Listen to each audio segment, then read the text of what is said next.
Hi friends, இன்னைக்கு வீடியோவில் நம்ம சேனலில் குடல் எப்படி சுத்தம் பண்ணுறது, கூட குழம்பும் எப்படி செய்கிறதுன்னு தான் பார்க்க போகிறோம்.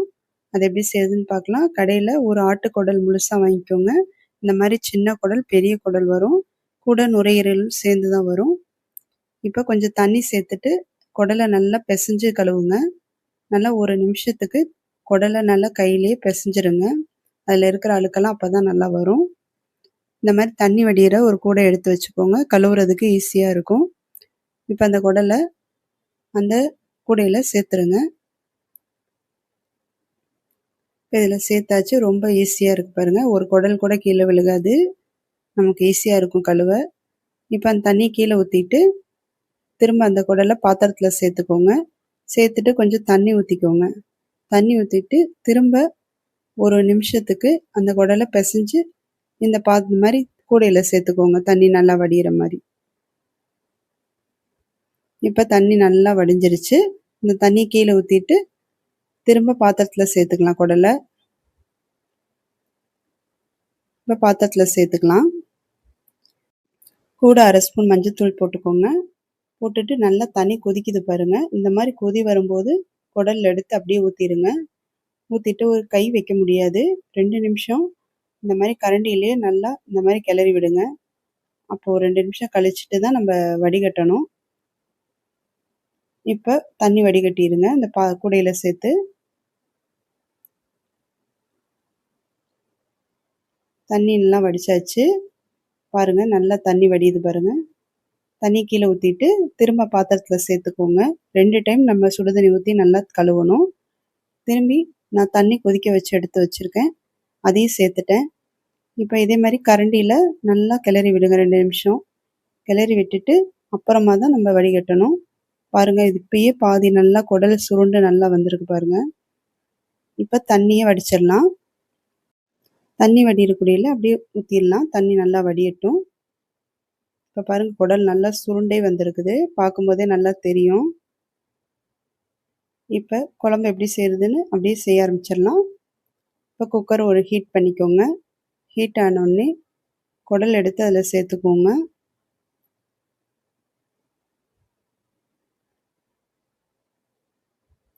குடல் அதில் சேர்த்துட்டு இப்போ குடலை வேக வைக்க போகிறோம். குடல் வேக வைக்கிறதுக்கு தேவையான தண்ணி சேர்த்துக்கோங்க. நல்லா குடல் மூழ்கிற அளவுக்கு தண்ணி சேர்த்துக்கோங்க.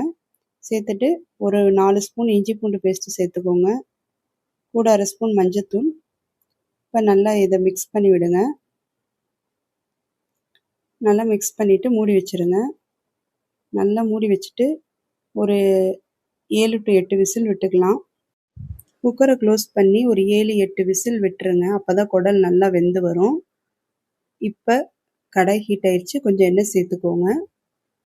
1/4 கிலோ சின்ன வெங்காயம் உரித்து சேர்த்துக்கோங்க. 1/4 கிலோக்கு மேலேயே தான் இருக்கும். 1/4 கிலோ சேர்த்துட்டு இப்போ ஒரு கொத்து கருவேப்பிலை சேர்த்துக்கோங்க. ஒரு மீடியம் சைஸ் தக்காளி 4ஆக கட் பண்ணி சேர்த்துக்கோங்க. சேர்த்துட்டு நல்லா ஒரு வாட்டி கிளறி விடுங்க. நல்லா கிளறி விட்டாச்சு. இது கூட 1 ஸ்பூன் சோம்பு, 1 ஸ்பூன் மிளகு, ஒரு ஸ்பூன் ஜீரகம், 1 ஸ்பூன் கசகசா, ஒரு துண்டு பட்டை, ஒரு சின்ன பீஸ் 2 பீஸ் போட்டுக்கோங்க, ஒரு 3 கிராம்பு. இப்போ இது எல்லாத்தையும் நல்லா வதக்கி எடுத்துக்கோங்க. நல்லா ஒரு கண்ணாடி பதத்துக்கு வர அளவுக்கு வதக்கிக்கோங்க. இந்த அளவுக்கு வதக்கிக்கோங்க. வதக்கி வச்சுருக்கிற வெங்காயத்தை நல்லா ஆற விட்டுருங்க. இது நல்லா ஆறட்டும். இப்போ மிக்ஸி ஜாரில் ஒரு கைப்பிடி தேங்காய் சேர்த்துக்கோங்க. இது பல்ஸ் மோடில் போட்டு எடுத்து வச்சுக்கோங்க. இந்த மாதிரி இப்போ வதக்கி வச்சுருக்கிற வெங்காயத்தை நல்லா ஆற விட்டு மிக்ஸி ஜாரில் சேர்த்துக்கோங்க. இப்போ கொஞ்சம் தண்ணி சேர்த்துக்கலாம். ஒரு 1/2 டம்ளர் தண்ணி சேர்த்துக்கலாம். கடாயில் ஒரு 1/2 டம்ளர் தண்ணி கழுவி அதையும் சேர்த்துக்கோங்க. இப்போ குடல் நல்லா வெந்திருக்கான்னு செக் பண்ணி பார்க்கலாம். 8 விசில் விட்டு எடுத்துருக்கேங்க. குடல் நல்லா வெந்துருச்சு. இப்போ இன்னொரு சின்ன குடலை கூட செக் பண்ணி பார்க்கலாம். அதுவும் நல்லா வெந்துருச்சு. இப்போ குழம்ப தாளிக்க ஆரம்பிச்சிடலாம். ஒரு 5 ஸ்பூன் நல்லெண்ணெய் சேர்த்துக்கோங்க. நல்லெண்ணெய் சேர்த்துட்டு நல்லெண்ணெய் சூடானதும் 1 ஸ்பூன் சோம்பு,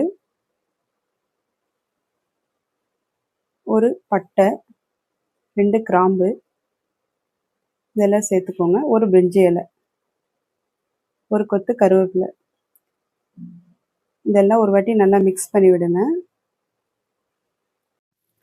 இப்போ அடுப்பில் சிம்மில் வச்சுட்டு மல்லித்தூள் போட்டுக்கோங்க. மல்லித்தூள் 3 ஸ்பூன் போட்டுக்கோங்க.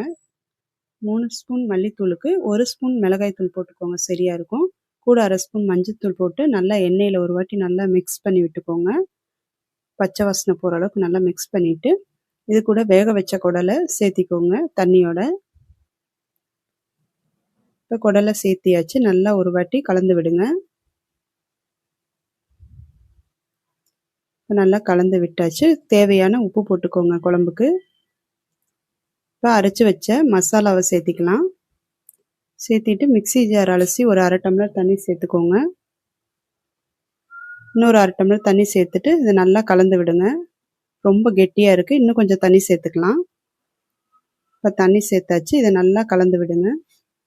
கலந்து விட்டுட்டு உப்பு காரம்லாம் செக் பண்ணிக்கோங்க. காரம் கொஞ்சம் கம்மியாக இருக்குது, நான் கொஞ்சம் 1/2 ஸ்பூன் மிளகாத்தூள் சேர்த்துருக்கேன். இப்போ நல்லா ஒரு வாட்டி கலந்து விட்டுருங்க. குழம்பு நல்லா 10 நிமிஷம் கொதிக்கட்டும். அப்போ தான் நல்லா பச்சை வாசனை போய் நல்லா டேஸ்ட்டாக இருக்கும். இப்போ குழம்பு பாருங்கள் நல்லா திக்காயிடுச்சு. நல்லா ஒரு வாட்டி மிக்ஸ் பண்ணிவிட்டு இப்போ கொத்தமல்லி இலையை தூவிடலாம். கொத்தமல்லி இலை தூவியாச்சு. இப்போ நம்ம ஒரு வாட்டி கலந்து விட்டுறலாம். கெட்டியாக சூப்பராக குடல் குழம்பு ரெடி ஆயிடுச்சு பாருங்கள். இப்போ குடல் குழம்பு சர்வ் பண்ணிடலாம்.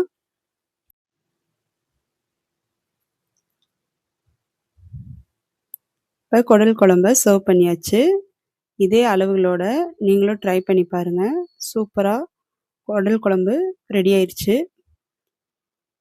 நீங்களும் ட்ரை பண்ணி பார்த்துட்டு எப்படி இருக்குன்னு சொல்லுங்கள். தேங்க்யூ.